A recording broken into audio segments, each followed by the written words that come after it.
Сәлем достар, сіздермен бірге осындай ашық кеткен сүттен осындай тәп-тәтті, жұмсақ, нәзік пряниктерді бірге жасайтын боламыз. Ол үшін арнамнан алыстамаңыздар және тіркелуді, лайк басуды ұмытпаңыздар.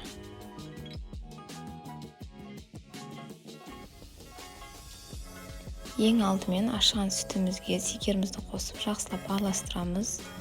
Содан соң сұйық майымызды қосып, оны да жақсылап араластырамыз. Содан соң ас содамызды салып, оны да жақсылап араластырамыз.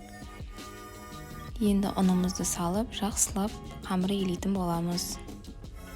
Осылай қолмен илеңіздер, сонда жақсы болады. Консистенциясы осындай болу керек, яғни қолға жабысып тұру керек. Осындай ұнын көп салмаңыздар, әйтпесе пряниктеріміз қап-қатты болып қалуы мүмкін. Енді осылай ұнымызды сеуіп, дәл видеодағыдай жасаймыз. Енді пряниктерімізді осылай жасап, дәл видеодағыдай жасаңыздар.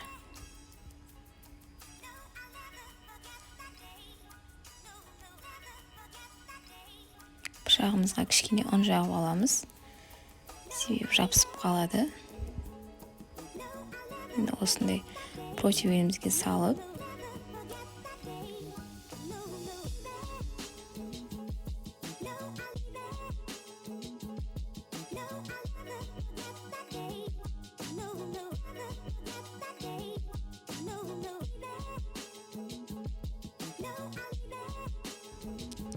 (200 градуста 15 минутқа пісіріп аламыз.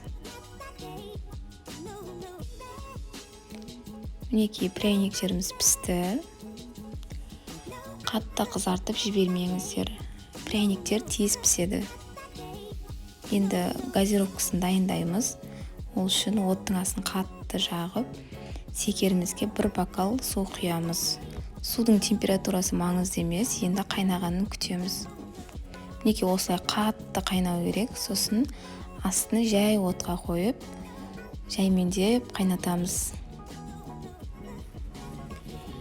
Мен шамамен 30 минуттай қайнаттым, жай отта. Оның дайын болғанын осылай ожаумен сапырғанда сағыз сияқты созылып тұру керек.